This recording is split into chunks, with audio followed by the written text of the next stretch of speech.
Nganterin pesenan, lanjut jalan-jalan. Hai, assalamualaikum teman-teman. Tadi malam aku dapat WA dari customer aku yang setiap kali ke Jogja emang selalu pesen wingko babat aku.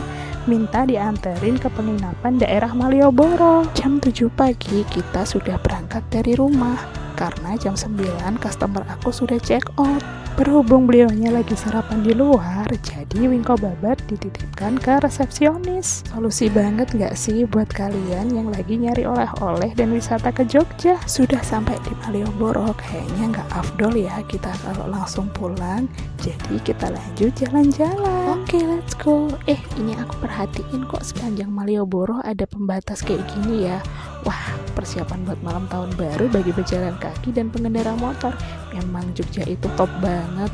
Tadi di depan pasar Beringharjo ketemu sama sesama pedagang, beliau jualan mainan. Karena lihat aku bawa anak-anak, mereka langsung kasih gratis 2 mainan buat anak-anak aku. Masya Allah, laris-laris ya jualannya. Ternyata senang juga ya ke Malioboro sebagai wisatawan bukan sebagai pedagang. Bisa menikmati suasana Malioboro dengan leluasa, tidak melulu mentarget siapa ya yang mau ditawari. Kita jalan terus ke utara karena si adik udah dari rumah itu request mau beli es krim terus. Karena masih pagi jadi masih banyak toko yang tutup.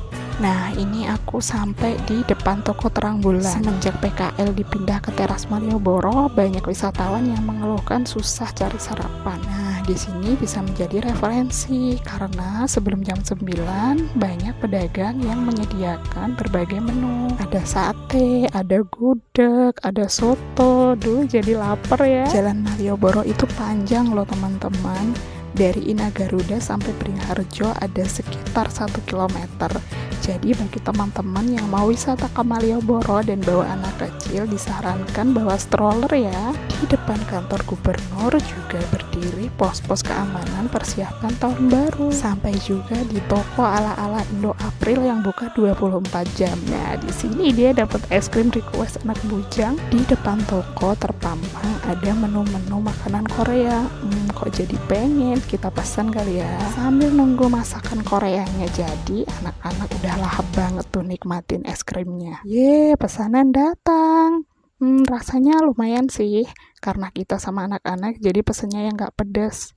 Misal pesennya yang pedes kayaknya lebih nikmat sih. Selesai makan-makan, kita lanjut jalan. Dan tentu masih tetap makan-makan dong. Tadi udah sempat khawatir banget karena waktu berangkat udah disambut sama gerimis-gerimis manja. Tapi alhamdulillah sampai di sini nggak jadi hujan. Duh, misalkan jadi hujan kebayang dong. Udah bawa kursi roda elektrik, bawa 2 bocil. Mumpung di Malioboro nggak jualan, aku pengen ngerasain lagi naik Trans Jogja.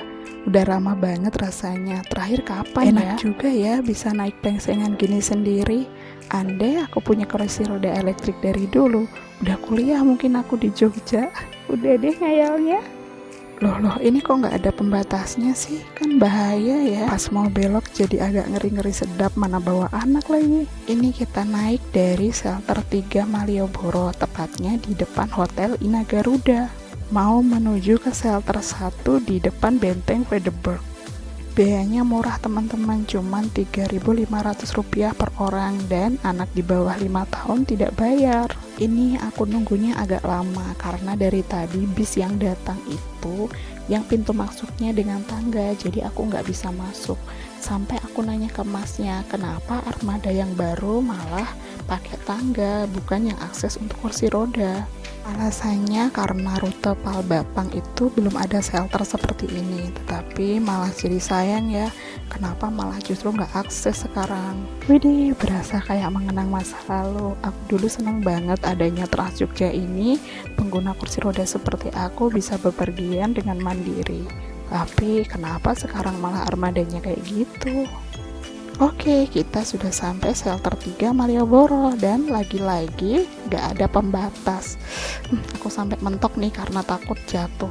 Ngeri kan ya? Semoga dengan adanya video ini pemerintah daerah istimewa Yogyakarta akan semakin memperhatikan infrastruktur shelter Trans Jogja dan juga armada-armada yang terbaru berikutnya bukan malah yang tangga tetapi menjadi lebih akses agar ramah untuk pengguna kursi roda seperti kami.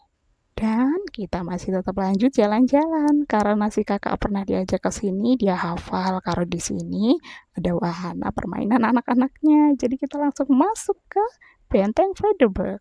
Hanya dengan Rp3.000, pengunjung sudah bisa menikmati wahana mainan anak-anak dan juga keliling museum Benteng Frederberg sepuasnya. Si Ade penasaran nih, pengen manjat-manjat kayak kakaknya, tapi ternyata masih takut. Tapi dia tetap explore, lari ke sana kemari ya, untuk main-main sepuasnya.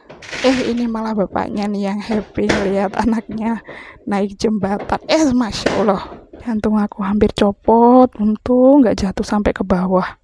Namanya anak-anak, nggak ada kapoknya, emaknya deg-degannya nggak udah-udah nih.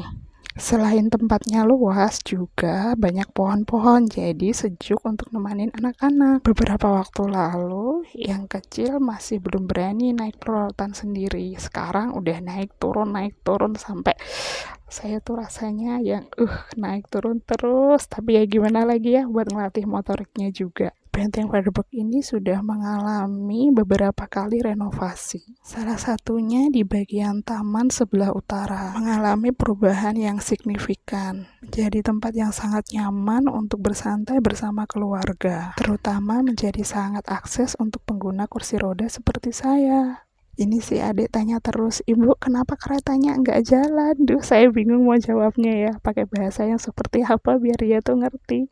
Nah, ini keretanya udah dari zaman dulu, udah dimuseumin. Nah, dia tanya lagi, museum itu apa? Nah lo, anak-anak zaman sekarang emang kritis-kritis ya. Oke, sampai di sini dulu ya jalan-jalan kita hari ini. Jangan lupa hargai dirimu karena kamu istimewa. Dadah!